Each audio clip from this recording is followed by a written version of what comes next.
बिस्मिल्लाहिर्रहमानिर्रहीम। अस्सलाम वालेकुम नादरीन, आप यूट्यूब चैनल देख रहे हैं। मैं इमरान खान हूँ। नादरीन, अमेरिका ने बहुत दफ़ा डेडलाइन जारी की है ईरान के लिए। अब इस मरतबा जो ख़बरें आ रही हैं उनके मुताबिक एक डेडलाइन ईरान ने जारी की है, और ये पहली मरतबा ऐसा हुआ कि ईरान ने भी अमेरिका को डेडलाइन दी है कि ये मामला हल किए जाएँ। लेकिन ये चीज़ें पाकिस्तान के ज़रिए से गई हैं। पब्लिकली ईरान ने धमकी नहीं लगाई या पब्लिकली ऐसी कोई बात नहीं की कि इस तारीख तक डेडलाइन है, अगर अमेरिका ने हमारी ये वाली बातें तस्लीम ना की तो फिर उसके रद्द-ए-अमल आएगा। देखें, अमेरिका ये चाह रहा है कि अभी 2-1 माह ये मुज़ाकरात ताअत्तुल का शिकार हो जाएं। इसमें अमेरिका को मौका मिल जाएगा दुनिया की सपोर्ट हासिल करने का। उसके अलावा वो ईरान को मज़ीद कमज़ोर करने में कामयाब हो जाएगा अपनी नाकाबंदी के ज़रिए से, क्योंकि ईरान को हर हाल में अपना तेल रिफाइनरी से या अपने तेल के कुओं से तेल निकाल के उनको उसकी तरसील जारी रखनी है। अगर ये तरसील रुक जाती है तो इसमें ईरान का काफ़ी नुकसान हो सकता है और ईरान के ऊपर दबाव लगातार बढ़ता जाएगा। इसमें ईरान ने जो एक स्टेटमेंट दिया है, ईरानी सदर ने कहा कि अब ट्रंप के पास सिर्फ 2 रास्ते बचे हैं, यानी अमेरिका 2 ऑप्शन इस्तेमाल कर सकता है। इसके अलावा उनके पास कोई और ऑप्शन नहीं है।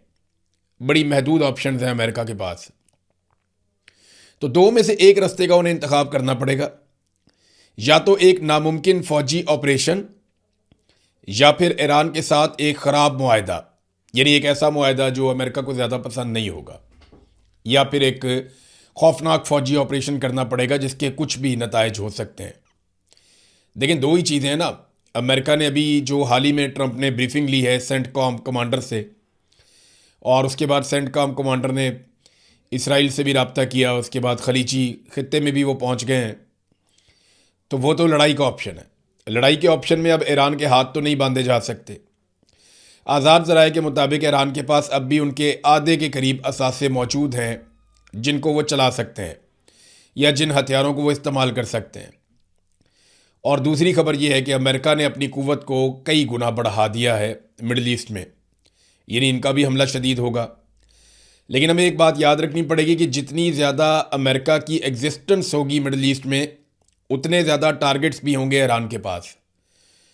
आप जितनी ज़्यादा तादाद में फ़ौजी रखते हैं उतने ही ज़्यादा आपके फ़ौजी मारे जाने की तवक्कुआत बढ़ती हैं, इम्कानात बढ़ते हैं।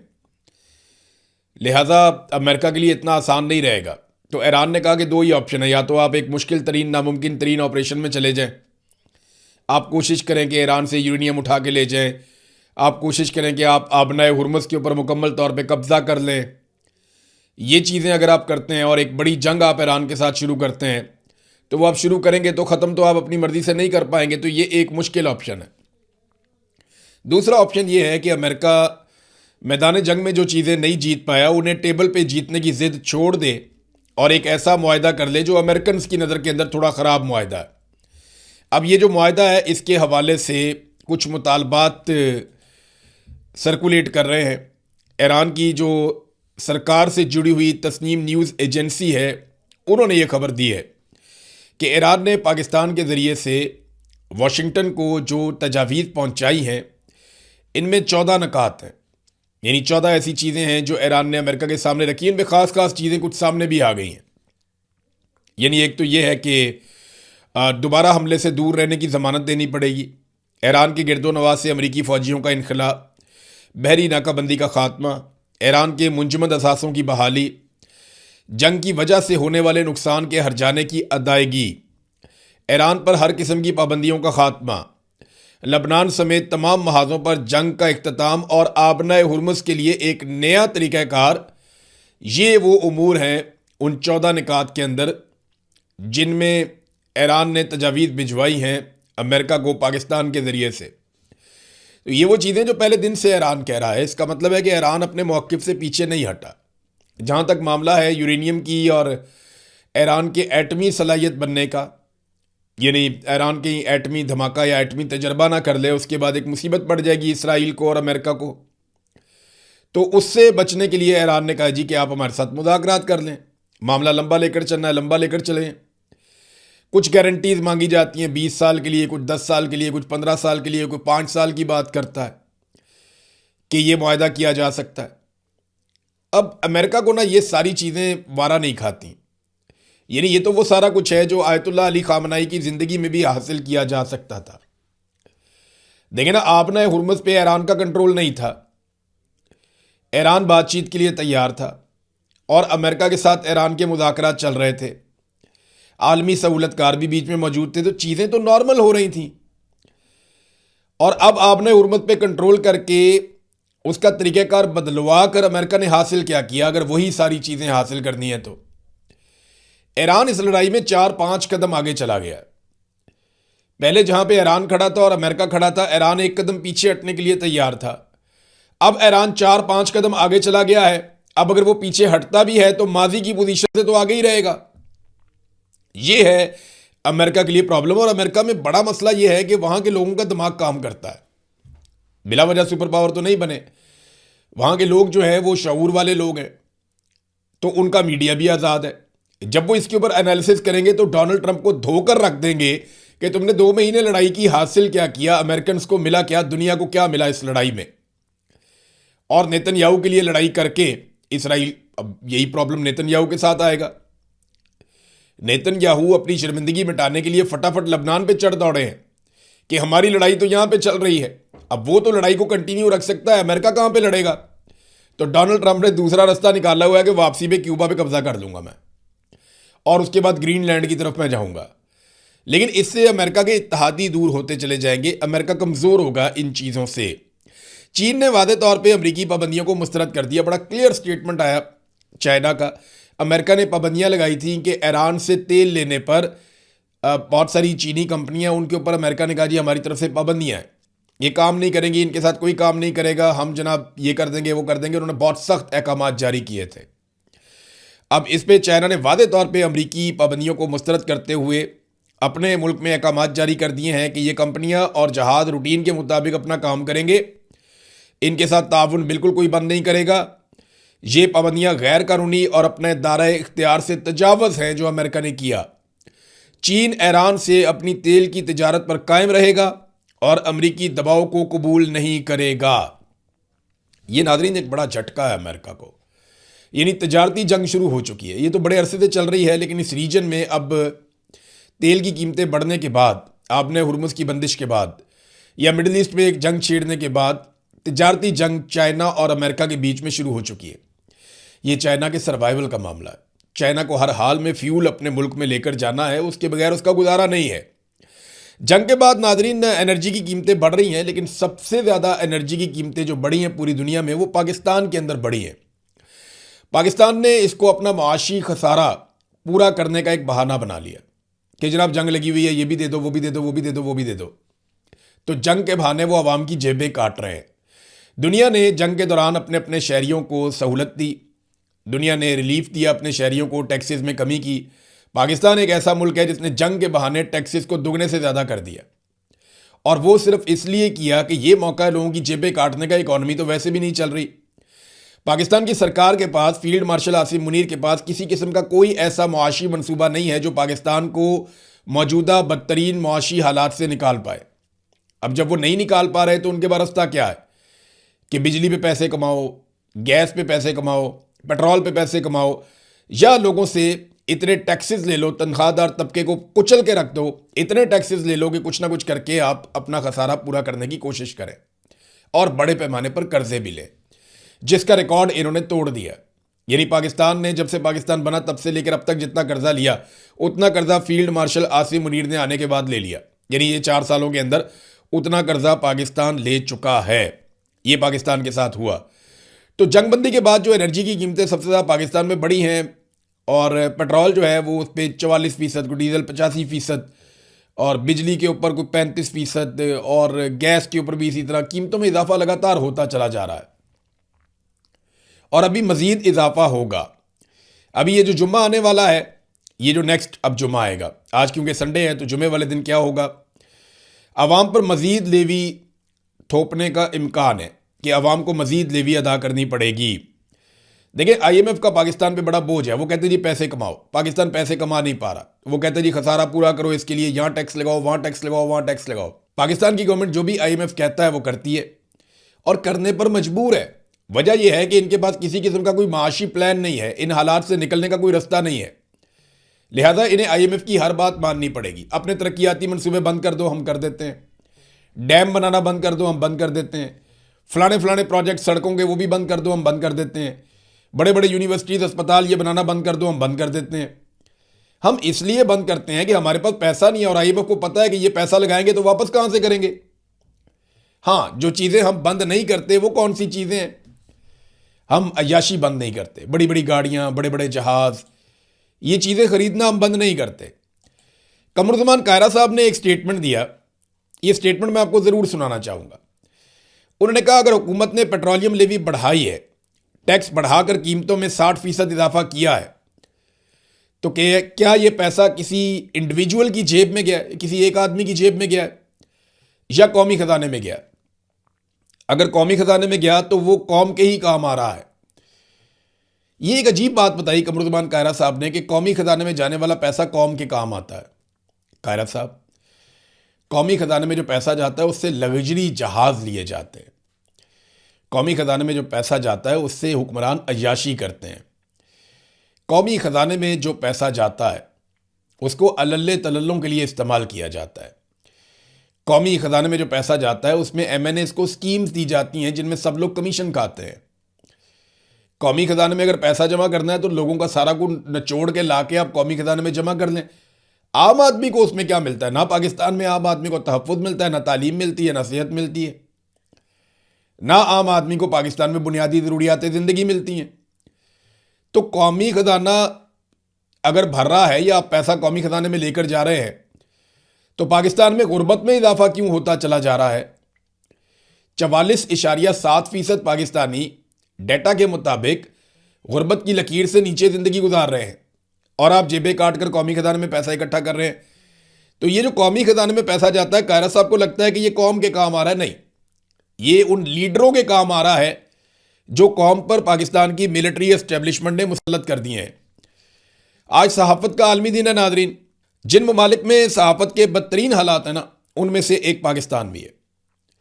और जो वर्ल्ड डाटा है उसको अगर आप निकाल के पढ़ें तो आपको हैरत होगी कि दुनिया के बहुत सारे ममालिक जो पाकिस्तान से पीछे होने चाहिए वो पाकिस्तान से बेहतर हालत में हैं सहाफ़त के नुक्ता नज़र से।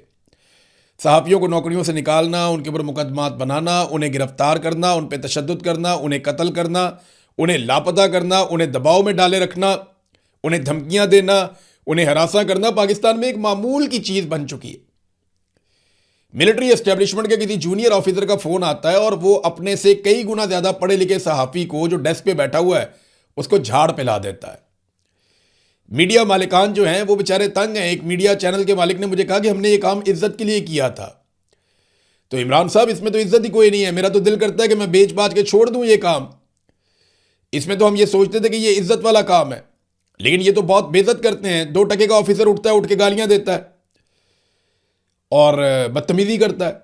तो ये अब इस तरह का ये बेहूदगी एक रूटीन बन गई है। बंदूक के जोर के ऊपर सारी चीज़ों को चलाया जाता है। नाज़रीन, वज़ीर आज़म के बेटे की कमाइयाँ मैं आपके सामने रखता हूँ। देखें, एक तो ये कहते हैं जी इन्हें कौम का बड़ा दर्द है, दिल पे पत्थर रखा हुआ है, इसलिए हमें कीमत बढ़ानी पड़ती है। कभी ये कहानी सुनाते हैं, कभी वो कहानी सुनाते हैं। ज़रा आप ये देखें ना कि वज़ीर आज़म के बेटे का कितनी उसकी दिहाड़ी लगी है। ये जब नवाज शरीफ और शहबाज शरीफ इक़्तिदार में आए ना तो 6 अरब रुपए का प्रोजेक्ट लगाया था चन्योर पावर प्लांट। नवाज शरीफ और शहबाज शरीफ इक़्तिदार में, शहबाज शरीफ के बेटे का प्रोजेक्ट है, 6 अरब रुपए का प्रोजेक्ट लगाया चन्योर पावर प्लांट, और सिर्फ कैपेसिटी पेमेंट की मद में अब तक शहबाज शरीफ का बेटा 7 अरब रुपए से ज्यादा गुज़िश्ता 6 सालों में ले गया है। यानी आप अंदाज़ा करें कि 7.5 अरब रुपया ये ले गया 6 सालों में। जितने का इसने प्रोजेक्ट बनाया था उससे ज़्यादा पैसा ये 6 सालों में कमा कर ले गया। और ये पैसा पता किस चीज़ का? इसके बदले में इसने कौम को कुछ नहीं बेचा। ये कैपेसिटी पेमेंट का पैसा है। यानी जो बिजली नहीं बनाई इसने उसका पैसा लिया है। तो ये कैसे कौम के वफादार हो सकते हैं? क्या वज़ीर आज़म अपने बेटे को नहीं कह सकता कि बेटा जो बिजली बनाई नहीं है कौम पे क्यों बोझ डालते हो? उस बिजली का पैसा कौम से क्यों लेते हो जो बिजली तुमने बनाई नहीं है? भाई, मुल्क के दुश्मन तो मुल्क से कैपेसिटी पेमेंट ले सकते हैं। क्या मुल्क का वज़ीर आज़म भी कौम से कैपेसिटी पेमेंट ले सकता है कि जो बिजली मैंने नहीं पैदा की, जो मैंने कौम को नहीं बेची, उसके पैसे मैंने लेने हैं इसलिए क्योंकि मैं इस गंदे कारोबार का एक और हिस्सा हूं। तो ये आईपीपी नवाज शरीफ ने, जरदारी ने कौम को बांध के रख दिया। मुशर्रफ दौर में भी हुई, लेकिन दरअसल दो बड़े मुजरिम यही हैं, पीपल्स पार्टी और पीएमएल-एन। इन्होंने इस तरीके से आईपीपी लगाए अपने फ्रंटमैनों के जरिए से, अपने ताल्लुकदारों के जरिए से, कि आज वो पैसा बना रहे हैं और पाकिस्तानियों को बिजली भी नहीं मिल रही। और मुआहदा चेक करें आप इनका कितना लंबा है। ये सज्जाद मुस्तफ़ा बाजवा साहब हैं, जर्नलिस्ट। इन्होंने, सज्जाद मुस्तफ़ा बाजवा साहब ने, फॉर्मर एफआईए ऑफिसर हैं ये, इन्होंने बताया कि चनियोट पावर लिमिटेड की दस्तावेजात इन्होंने शेयर की और बताया कि लाइसेंस 11 जून 2014 को दिया गया और ख़त्म होगा 30 जून 2045 में। यानी आप 2045 तक शहबाज शरीफ के बेटे को कैपेसिटी पेमेंट देते रहेंगे। यह है जनाब पाकिस्तान में सूरत हाल, मतलब कि 31 साल तक के लिए। नाज़रीन, अबसार आलम साहब ने जो बम फोड़ा है उसके बहुत फ़ायदे हो रहे हैं पाकिस्तान को, क्योंकि कुछ चीज़ों में क्लैरिटी आ रही है। हम ये बात करते थे, वो कहते थे ये तो है ही हुकूमत के दुश्मन। हम वो बात करते थे तो वो कहते थे क्योंकि आईएसआई ने इमरान रियाज को अगवा किया था इसलिए ये गुस्सा उतार रहा है, या फील्ड मार्शल आसिम मुनीर ने इमरान खान को अगवा करवाया था इसलिए ये गुस्से में है। तो अबसार आलम तो क्योंकि नवाज शरीफ का अपना आदमी है, घर का आदमी है, इस वक्त हुकूमत में है, इससे पहले वो पैमरा का चेयरमैन भी रहा, तो वो इस हुकूमत के खिलाफ क्यों बोलेगा। अबसार आलम ने कुछ चीज़ें बड़ी क्लियर कर दी हैं, जो बातें हम बड़े अरसे से कह रहे हैं। इख्तियारात का नाजायज़ इस्तेमाल हो रहा है, बिल्कुल हो रहा है, अब ये साबित हो गया। रेंजर्स को भी इस्तेमाल किया जाता है, गलत तरीके से इस्तेमाल किया जाता है, ये भी साबित हो गया। अदलिया पे कंट्रोल किया गया है और अदलिया को पैगाम भिजवा कर उससे फैसले करवाए जाते हैं, ये भी साबित हो गया। फील्ड मार्शल की पाकिस्तान के फैसलों में मुदाखलत होती है और वो लगातार अदलिया को धमकाने के लिए या अपने काम निकलवाने के लिए बंदों को इस्तेमाल करते हैं, अदलिया को भी इस्तेमाल करते हैं, ये भी साबित हो गया। पाकिस्तान से मनी लॉन्ड्रिंग हो रही है और पाकिस्तान का वजीर दाखिला भी मुलव्वस है, ये भी साबित हो गया। अब ये अबसार आलम ने कहा है ना, तो अब साबित अबसार आलम नहीं करना है, ले जाओ अबसार आलम को अदालत में या लगा दो पीका उसके ऊपर। तो मनी लॉन्ड्रिंग भी हो रही है। सिंध से जनाब जहाज जा रहे हैं, धड़ाधड़ मनी लॉन्ड्रिंग का पैसा लेकर डॉलर पाकिस्तान से बाहर जा रहा है और काला धन सफ़ेद हो रहा है। और ये मोहसिन नकवी पे इल्ज़ाम लगाया कि उसकी बीवी ने बताया ही नहीं कि उसके पास एक फ्लैट था। जब मोहसिन नकवी ने अपने कागजात जमा करवाए ना, तो उसमें भी नहीं बताया हुआ था। कुछ जर्नलिस्ट हैं, उनका यह दावा है कि अगर मोहसिन नकवी को इस मामले में सवाल किया जाए तो वो फंस जाएंगे और नाअहल हो जाएंगे। वजह यह है कि उन्होंने अपने एसेट छुपाए, जैसा कि बहुत और केसेस भी आपके सामने आ चुके हैं जहां पे लोगों ने एसेट छुपाए और उसके बाद उनको नतीजा भुगतना पड़ा। नाज़रीन, पाकिस्तान में एक्सपोर्ट्स के हवाले से मैं एक डाटा आपके सामने रखना चाहता हूं। जाते जाते मैंने एक पोस्ट पढ़ी और फिर मैंने उसको कंफर्म करने के लिए उस पर रिसर्च की, तो बिल्कुल वो डाटा ठीक है। और डाटा ये बताता है कि जब पीपल्स पार्टी का दौरे हुकूमत था तो उस वक्त पाकिस्तान में जो एक्सपोर्ट्स थी वो 31.50 अरब डॉलर थी, यानी 31 अरब 50 करोड़ डॉलर की एक्सपोर्ट्स थी, जरदारी साहब जो छोड़कर गए थे। और 2018 में जब नवाज शरीफ की हुकूमत खत्म हुई तो 1.5 अरब डॉलर कम हो गई थी एक्सपोर्ट्स। नवाज शरीफ के दौर में एक्सपोर्ट्स गिरी, पाकिस्तान की पैदावार कम हुई, एक्सपोर्ट्स कम हुई। हालांकि ये कहते हैं हमने बड़े झंडे गाड़ दिए थे 2013 से 18 तक, तो 30.50 अरब डॉलर पे कम करके ये छोड़कर गए। फिर इमरान खान साहब का दौर आ गया। कोरोना का जो एक साल था उसमें एक्सपोर्ट्स नीचे गई, लेकिन उसके बावजूद इमरान खान साहब के दौर में इतना काम हुआ कि उन्होंने 30.50 अरब डॉलर से जहां पे छोड़कर गया था नवाज शरीफ या नून लीग की हुकूमत, उसको 39 अरब डॉलर तक पहुंचा दिया। यानी काफी इजाफा किया एक्सपोर्ट्स के अंदर। लगभग आप समझ लें कि 25% के करीब इजाफा किया इमरान खान ने अपने दौर में। और इमरान खान का दौर खत्म हो गया तो आपको पता है अब एक्सपोर्ट्स कहां पे पहुंच गई हैं? 32 अरब डॉलर पे। एक मरतबा फिर इन्होंने 7 अरब डॉलर सालाना की कमी कर दी है। ये नाजरीन इन्होंने पाकिस्तान के साथ किया और ये सारा डाटा अवेलेबल है, मौजूद है। लेकिन फील्ड मार्शल बज़िद हैं कि यहीं से पाकिस्तान ऊंची उड़ान की तरफ जाएगा। ये सारी वो शक्लें ही नहीं है। इन्होंने तो पाकिस्तान को लूट के बर्बाद किया, इन्होंने तो आईपीपीज लगाए, इन्होंने तो करप्शन मुतारिफ करवाई, इन्होंने तो कमीशन लिए सारे के सारे, और इनके साथ शामिल रहे हर दौर के अंदर जर्नैल और डिक्टेटर्स। ये सारा सेटअप मिलकर पाकिस्तान को आगे लेकर जाएगा? सवाल ही पैदा नहीं होता। पाकिस्तान आगे तब जाएगा जब अवामी मुंतखब हुकूमत आकर अवामी मुफाद में फैसले करेगी। अब तक के लिए इतना ही। अपना ख्याल रखिएगा, अपने इस चैनल का भी। अल्लाह हाफिज़।